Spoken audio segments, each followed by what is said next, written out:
And what about the insurance issue? Because I'm told, like for example, Reading and Leeds festivals, which I think they've sold all the tickets for, um, They are have. are in a kind of slightly cleft stick because they're not sure whether they're covered insurance-wise. Has anything moved on that? There is no insurance for any event at this moment in time for August or September. And there's rumours that it's going to come in, but nobody's saying the level it's going to come in at. And if it comes in too high, then it makes it financially Yeah. unviable. Right, and It's this a would be and gamble. this would be We're all gambling. and this would be insurance to cover people getting infected or things being cancelled or what? Being cancellation insurance, Yeah, someone to pay the costs if the event has to be cancelled through some new outbreak. right, But then I go back to why have we all had these vaccinations? right. Well, exactly. We've It got to seems open up well, sometime. exactly. It seems ridiculous when we were told so many different things last year that vaccines are the answer. Vaccinate the vulnerable, then vaccinate the over 60s, then it was the over 50s, then it was over 40s, then it was everybody. Now it's children. You're kind of going, when does this end?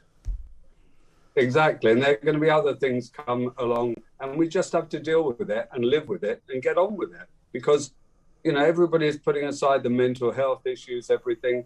Music in the open air is something people crave and they enjoy and want to go out and enjoy themselves. And when you're restricting that, you're becoming, I don't know, it's horrible. Everybody I know feels it's It horrible. is. And No, you're you, absolutely right.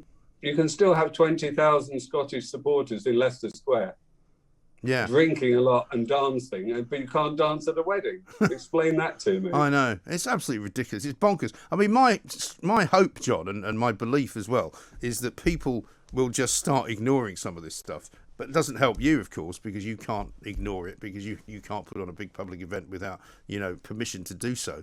But I just think people are getting more and more fed up with it. Not least because of what you've just said, but also things like the UEFA delegates coming in, not having to quarantine. I can't go and see my mother who lives in Connecticut. I haven't seen her for 2 years. These That's bozos a can come in. beggar's belief that we're letting 2,500 people in Yeah. because they're important. I mean, so what? Well, also, they're not that important, to be honest. I mean, I just say, no, sorry. If you want to move the tournament, move it.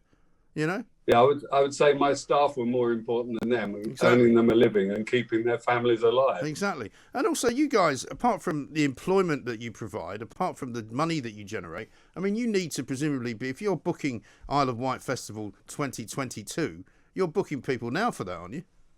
That's absolutely correct. We've already booked the headliners for next year. Right. And next year is going to be twice as busy. Remember that with all the events moving from last year to this year to next year, there's going to be a raft of shows every weekend. Right. And who's got all the money to buy the tickets for it? It's going to be like a concertina effect. Right.